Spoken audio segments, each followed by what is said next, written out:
So back to another video today. I just wanted to do a recap on my sneaker collecting. Um, if you watch my videos, you kind of know a little bit of what's going on with these sneakers, and just a brief little info. Trying to collect like Grails, um, or like rare sneakers. There's a story behind a lot of them. I'll try to break it down as best as I can in a video or multiple videos, but just stay tuned. Um, and a little bit of history on my sneakers. So starting off with this one, it's a Jordan, Air Jordan 37. Was released 2022, 2023, like borderline. Um, this is called the Hair. They get the colorway from that. Bugs Bunny, Player Edition Jordan 7. So a little rumor, the shoe was never released as an original pair. It was always released as either a retro or a countdown pack. So this year it came out as an Air Jordan 37. So when you did a little bit of research, it was listed as the Air Jordan 37, but if you scroll down on the information, it's was released like the Air Jordan 37 Hair. So it was like kind of released low key, and then there was like a little bit of info on it on another page of the 37s. But I basically just get my info and research from that. It's also pretty accurate. It's called Sneaker News if you go and look into it. So picked this up through Nike. Ordered it through their website in an 11 and a half. When I got this shoe, it had this weird color on the bottom, which like I kind of thought it was used or tried on or worn, but it was just like the lint, I guess, from the shoe being so like passed around, and not really a big deal. But you can see the shoe is pretty good silhouette. Basically just breaks down the Bugs Bunny commercials that Jordan did, the colorway. Good shoe to have for this year for the 37 that came out. It is a dead stock. So after I picked up that one, I went ahead along and picked up a grill that I wanted from 2019. It's the Galaxy Penny One Foamposite, or also known as the Galaxy Rookie 2019. I got lucky with this one. I picked this up off of a second-hand seller, a reseller from Flight Club. It has glow-in-the-dark outsole, and then it has the infamous Galaxy print foam. It has a couple of special features. You could detach stuff and put like a flight, it's almost like a parachute pull that comes with it. It's on the other shoe. It's like a flight tab. It's a pretty hard shoe to get.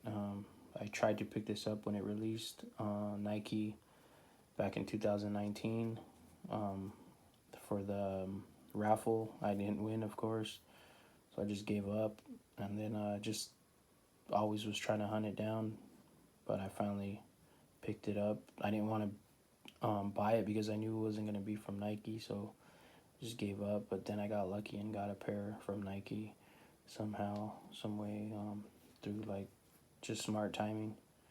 But that's the second shoe, dead stock Rookie Galaxy 2019, very sought after shoe. This next shoe is a Travis Scott Air Trainer 1 gray haze. Picked this up also off Flight Club and got very lucky on the shoe for a low, because the box was a little damaged, but when I got the box it wasn't too bad. It was just a little bit dingy. And this has a shroud over it, which I can take it off and show, but I mean, it's just basically the air trainer. It's just the blue air trainer. I'll show you like a piece of it.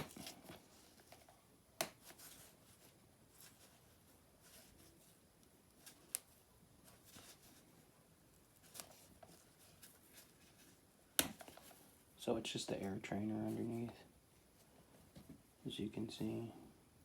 And then it has a strap right here, a little bit lower, that goes around it. But it's cool that it has a strap. I really wanted it because of the shroud. So a little bit of history on this shoe. Y'all know the Astroworld concert. Those unfortunate adults and teenagers that passed away at the concert.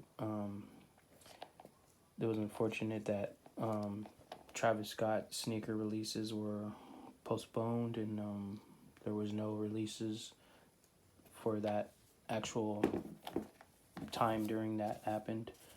So what they did was they canceled all his any releases he had. So a lot of people didn't really know about this shoe. It was like never sold. Nike just didn't want to deal with like pushing the limit of like you know, bringing him back up around and making a big deal because of the incident at the concerts.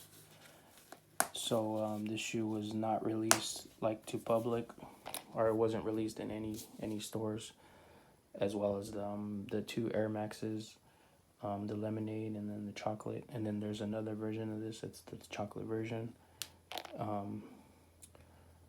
But I kind of did a little research and went and picked it up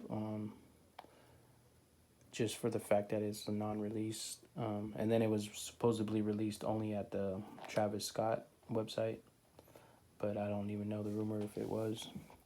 But that's that. The Air Trainer 1, Cactus Jack, or Travis Scott Air Trainer 1. This next shoe is like a sleeper. It's an Air Jordan 1 Low, inspired by the Homage to Home, or the split Jordan. You got the gray and red UNLV colors on one side, and then you got like the black and red from the 85 high, or the UNLV colors also. I don't know where the gray comes from, what shoe, but I do know that the black and red comes from the 85 retro one that was just released. This is a women's size, so it's a men's 10.5. I picked these up off of Nike, just something to have. The Air Jordan 1 SE Special Edition. And then this last shoe that I picked up recently, about a couple weeks ago, is the Air Jordan 1 High Retro, or I believe it's the Air Jordan 1 High OG Laney. So I didn't know too much history on the Laneys, but I've always picked up the Laney colorways. It's also like, you could say, a Michigan colorway, or like Live Strong colorway. This shoe was released during All-Star Weekend. This is a women's size 12, so it's a 10.5 men's. Women's exclusive release only. I picked this up at, I believe, Shoe Palace. The reason for that is just because they release limited edition women's sneakers for Jordans. So I figured it's just more limited. But yeah, that's the collection so far. I'm picking up some more heat, so stay tuned. I'll do videos, and you'll get to see what else is coming through and some more exclusive stuff.